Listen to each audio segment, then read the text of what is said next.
Hello. Happy Sunday, everybody. Greetings, greetings. It is Sunday, and I have been MIA. I was MIA yesterday. And hello. Happy Sunday, everyone. Happy Sunday to you.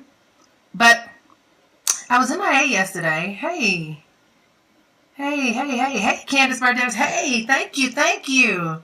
Hey, Samantha, April, Miss Single, Roberts on Air, Ebony, Miranda, hey girl, King 10, Nevin Brown, LaShonda Turner, Smart, Tetchy Manny, Bossy Lady. Hey everybody. So today I want to talk to you all about growth. Hey, yes, today I was in hiding because, I'm going to talk to y'all about some real stuff. Really briefly, though, I got business to do, calls to make, things to do, so I won't be on with you long. But yesterday, I didn't want to get on. Yesterday, I was having a bit of a rough day. You look great, makeup. Thank you. Yeah, I don't always have makeup on. Thank you. But yesterday, I was having a very, very rough day. I can't explain what it was, but it was one of them days where I was just in a funky mood. I was just, my husband was like, what's wrong? I don't want to talk right now. I just need to be, I'm just not, Daryl, hey, Daryl, that's your phone, brother. You see half my face? It must be your phone. But I would say I was in a crazy mood yesterday. I didn't know what it was, and I couldn't explain to my husband what was wrong. And thank you. To your right, Daryl, does everybody see half my face? You only seeing half my face? Is everybody else only seeing half my face? Yeah? You only see half my face? I see you fine. All of it? Okay. Daryl, something going on with your phone. Now we see your whole face. Okay, good. It was his phone. Okay, I was in here eating salad, making sure no green in my teeth. So let me talk to y'all real quick about surrendering to the process and being obedient and overcoming your ego. All right? So yesterday I woke up in a real funky mood. I didn't know what was wrong with me. I just felt real funky, and I couldn't explain what it was. I didn't know. I did have to deal with some stuff. I had to break away from some things that I used to do. And I had to make a decision yesterday that was a very painful decision. And that decision was breaking away from micromanaging a process that I needed to learn to surrender to, right? A system in business. And there were some things that my coach had told me I needed to do that I was still holding on to. And I realized that the things that I was doing was more of a hindrance than it was a help, but it was what I was used to doing. And so I kept thinking that I needed to do it. And I did a phone call yesterday. I won't go into detail about what the phone call was, but I had to break off something that I did that was hindering my business more than helping my business. It felt like it was helping my business, but it was actually holding us back because it was babysitting and spoon feeding. And so I had to make this decision, and after I made the decision, I felt some kind of way. And I was like, I don't know if that was the right move. So I kind of started feeling a little funky, and then I was kind of going through some stuff about where I wanted to be. I was a little impatient about my progress. I felt like I should have been a lot further along and looking at a lot of things that's happening. And I'm like, why am I stuck at this level? Why do I feel like many people might think you are progressing, but in my life, I didn't feel like I was progressing, like I was moving forward. In my mind, I felt like I was in the same place today that I've been last year and the year before, right? Even financially, guys, sometimes you can hit a financial cap. Your cap might be a certain dollar amount, and no matter how much you try to go above it, you come right back to it and it levels off and you stay that way. And so I was in this funky place like, man, I feel like I'm not progressing. What is wrong? And I was just aggravated. My husband was like, what's wrong? What do you think you need to do? And I'm like, listen, today is just not the day to ask me those questions. I just kind of need to sit here for a minute and figure out what's going on in my life. And so last night I laid on the couch. I couldn't sleep. I didn't sleep in the bed. I fell asleep on the couch and I woke back up at 3 o'clock in the morning. And I was like, what do I need to do? Because honestly, all of us have peak periods in our lives, in our days that we are at our best. And mine used to be at 3 and 4 o'clock in the morning when I had insomnia. But then I started taking these TLC products and my insomnia went away and I started sleeping, but I was missing those moments from 4:30 in the morning to 6:30 in the morning that I was used to. Right? Yeah, you didn't sleep last night either, Greg? Yeah, I didn't sleep last night, and I was actually happy because I missed my early morning meditations and devotions, because I used to get up at 3, 4 o'clock in the morning every morning, and that's when I would come in, I would meditate, I would pray, but because I sleep to 6 o'clock now, the kids beat me up, and I don't get to do that. So 3 o'clock I got up, but I was still in a funk, y'all, and I was like, okay, Nicole, practice what you preach. Practice what you preach. What should you be doing with you feeling this way? What do you need to do? So I'm like, okay, let me pray. Let me read some scriptures. Then I said, let me meditate. And then I went back to my miracle morning meditation, affirmations, journaling, visualization. I started doing all these things. But I kind of felt a little hindrance from blocking me from being able to apply it to myself. I was like, you teach all this stuff. Say what you say daily. So I started saying our wake up and win affirmations, right? I will hear the voice of the Holy Spirit within. I will lead and not follow. I will create and not destroy. I am a force for good. I will defy the odds. I defy the odds. I am a force for good. I started saying that to myself. And then I started asking myself, Nicole, do you believe this? Do you believe it, right? So I went on my computer, on my phone to my internet connection on my phone, because I was watching a movie with my husband called Focus, the one with Will Smith, real deep, y'all. He was talking about auto-suggestion. He talked about auto-suggestion in the movie Focus. Y'all go watch it. I don't usually watch movies. My husband was like, I need you to sit down with me. The kids had a little kids night out. We watched it and I was like, whoa, this is a really good movie, because he talked about auto-suggestion. So what I did is I Googled auto-suggestion, and I was like, what exactly is auto-suggestion? And what did it say? Yep, Think and Grow Rich. It comes in Think and Grow Rich. They talk about it, and I wanted to rehash. Sometimes you read books years ago, and you need to reread it. So I'm actually going to start reading Think and Grow Rich again. But he talked about an auto-suggestion, how to say on February 1st, 2016, I am a millionaire. I am this, I am that, right? You have deadlines, time frames, and all this stuff. So I'm reading on auto-suggestion, and I'm really starting to take in what I need to do for me today for growth, right? You can't live off of yesterday's teachings for today's growth. And so I was saying, okay, Nicole, you got to do some things differently. What do you need to do differently? And so I didn't know what the answer was. So I promise y'all, I spent all morning until about 7:30 when the kids got up.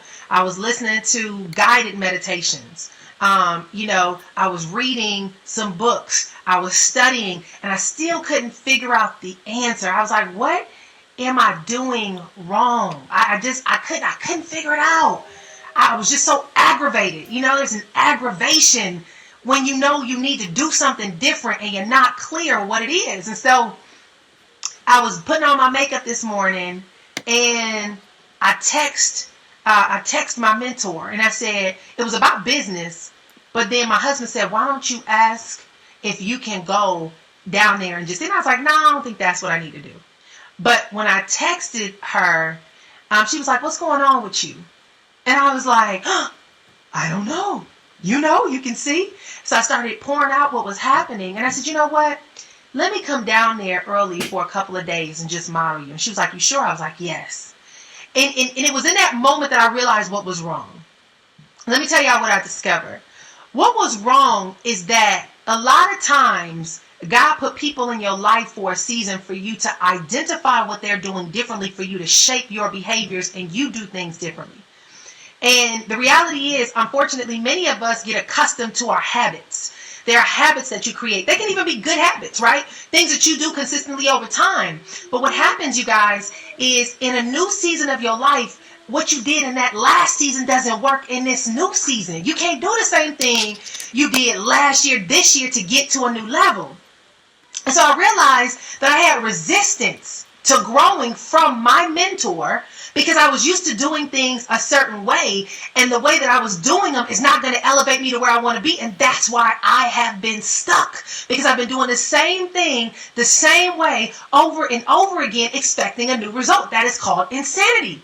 That's why I was disgruntled. I was aggravated. I was real frustrated yesterday. I could not turn on Periscope yesterday. And God told me not to. Why? Because bitterness would have came out of me because I was frustrated with being stuck. And I realized I had to do things differently. I had to wean myself from the behaviors that were for the beginning stages of my growth and understand that I'm at a new level of growth. I'm no longer a beginner. I'm actually at a whole new level of leadership. And when you are just operating for yourself, there are certain things you can do just for yourself as an individual that will not work for an audience of leadership. And so I had to pump the brakes and identify, Nicole, listen, it's time for change. That's great what you did that got you to where you are. But baby girl, it ain't going to work in this season. There's some things that you got to be consistent on that are different than what you are used to. And I don't care how much you love the way you used to do something. Guess what? It's not going to work in this season. And y'all, it's simple stuff. It's simple stuff like getting up and putting on makeup, putting on clothes, being in a position where I don't text people, but I call people. Being in a position where I don't just be a passive leader. I become a leader, an aggressive leader. It's just so many things that I'm like, oh my God, Nicole, you've been resisting the process. And so then we go to church and I ain't gonna lie, I didn't want to go to church today. But my husband came in the room. I ended up in the guest room because I was there from 3 o'clock in the morning until the kids woke up. And he was like, I'm getting the kids' clothes ready. I said, for what? He was like, we going to church. Get up, get dressed.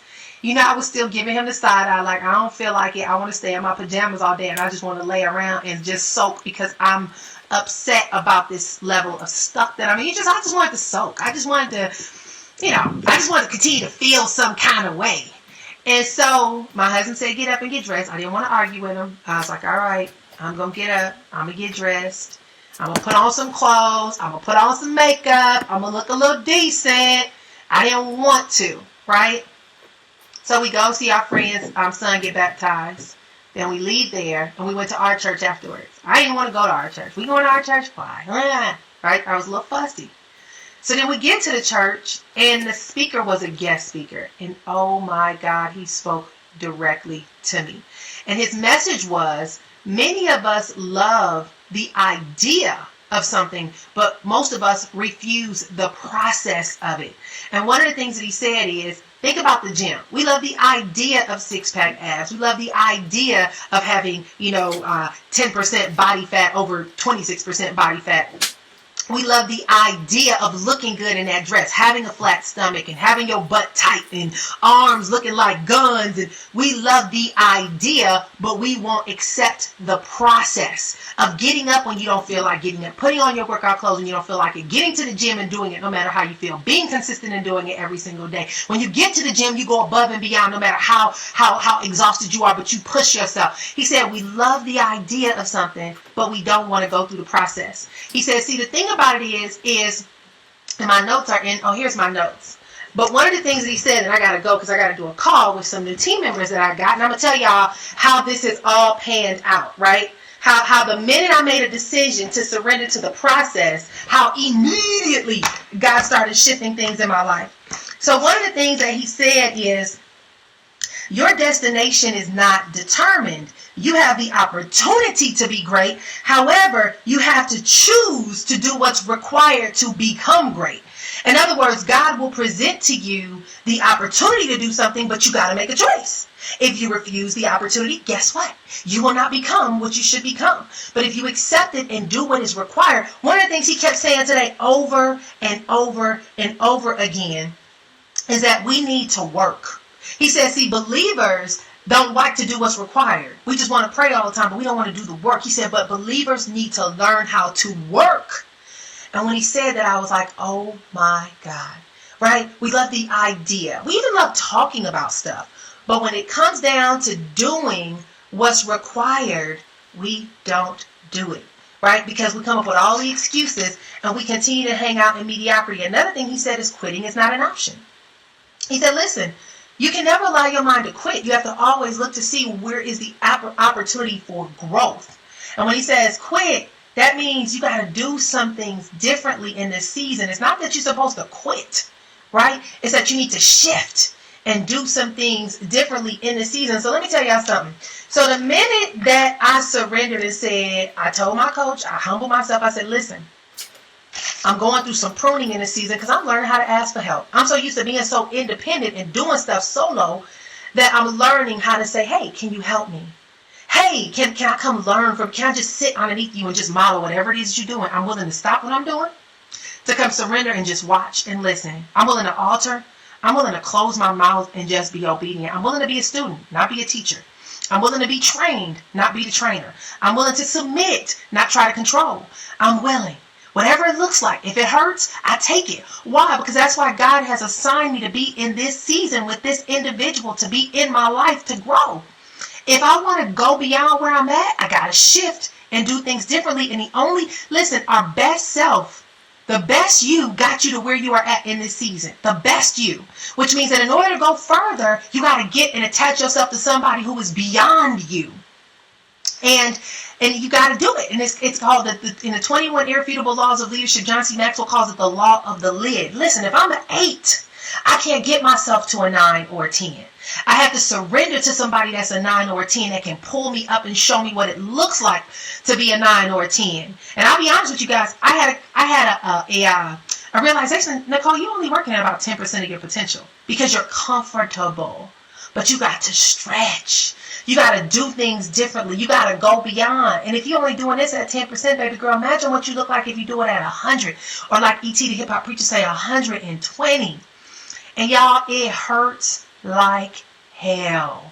I ain't gonna lie.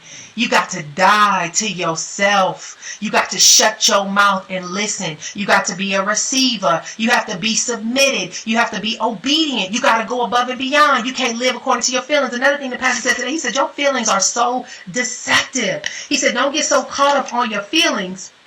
I'm trying to look through these notes of where he said it. But he said, your feelings will deceive you. Get away from your feelings. He said your feelings will fail you is what he said. Look, I got my notes, y'all. Y'all think I'm joking? Right here. He said your feelings will fail you. Right? It's not about where you are. It's about where you are headed.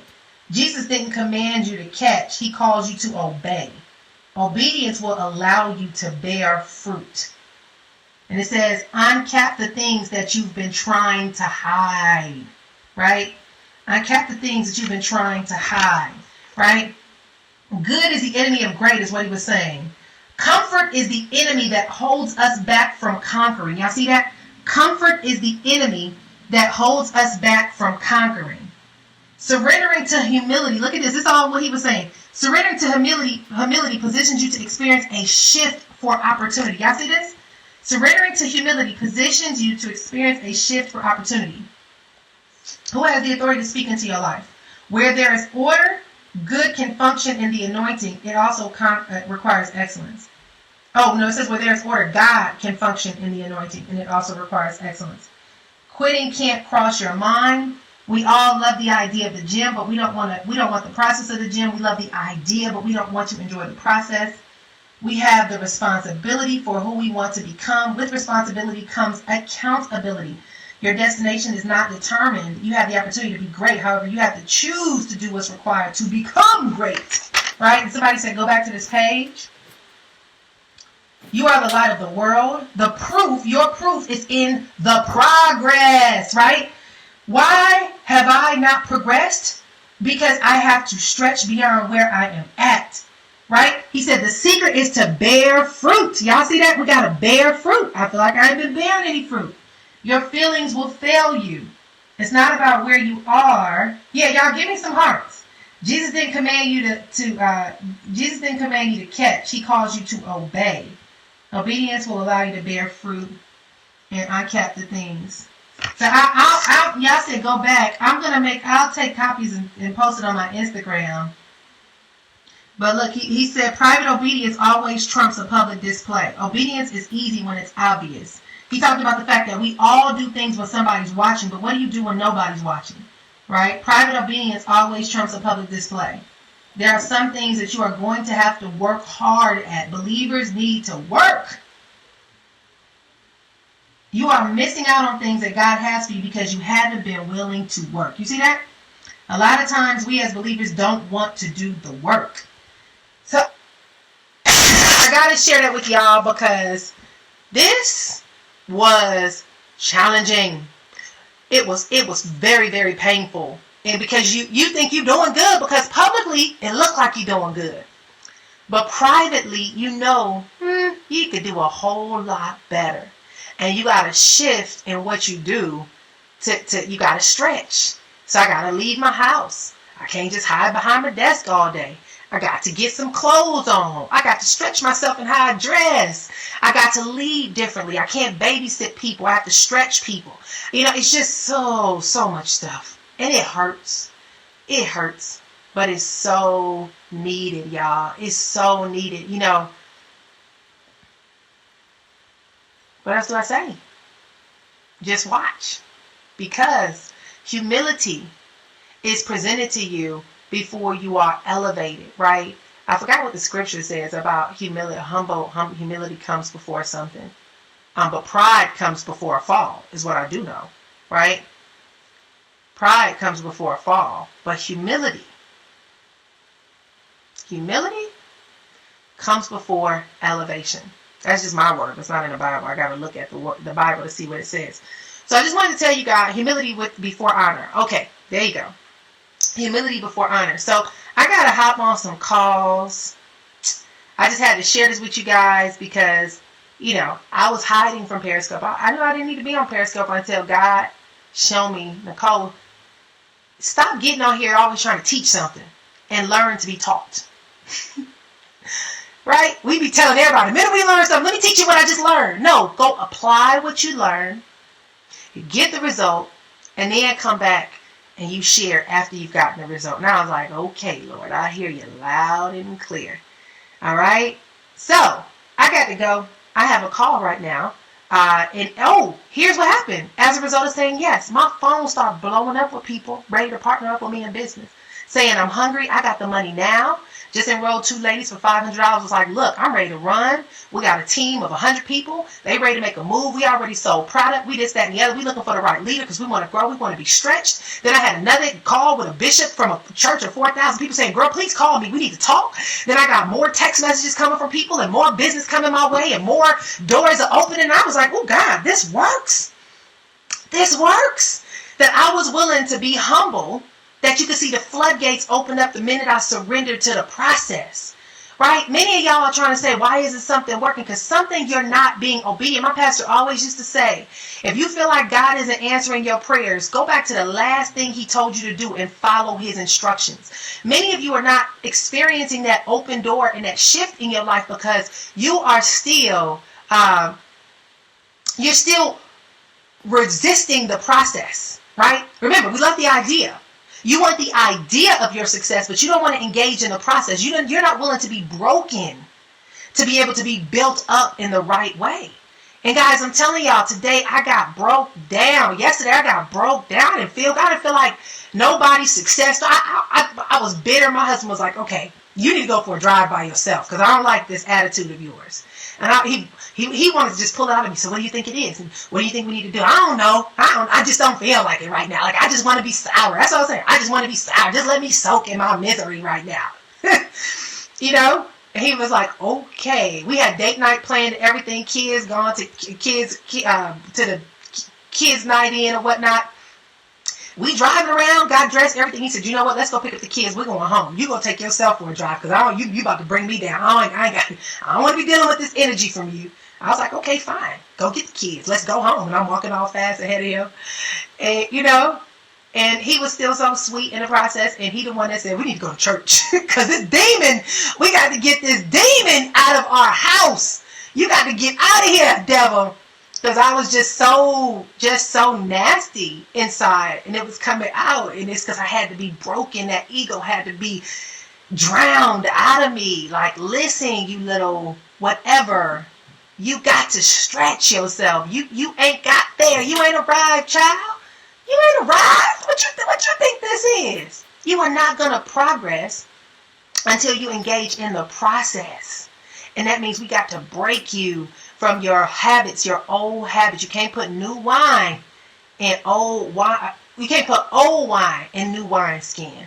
So anyway, y'all, yes, the door's open. I'm sitting here with business just being thrown at me. Tons of people I need to call. I even had to take people from breastfeeding. I was breastfeeding my team. My mentor told me, stop doing that. You got to learn how to identify leaders and invest in them. Don't neglect the leaders trying to babysit everybody, right? You put systems in place, tell people to process. The people who are willing to submit to the process, you work with them.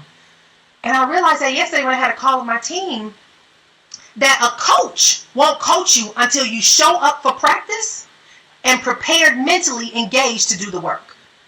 My basketball coach wouldn't have coached me if I didn't play basketball and didn't come show up and get suited. My coach only coached me because I showed up ready to play the game of basketball. But if I would have told my coach I quit, my ability to be coached would have quit as well.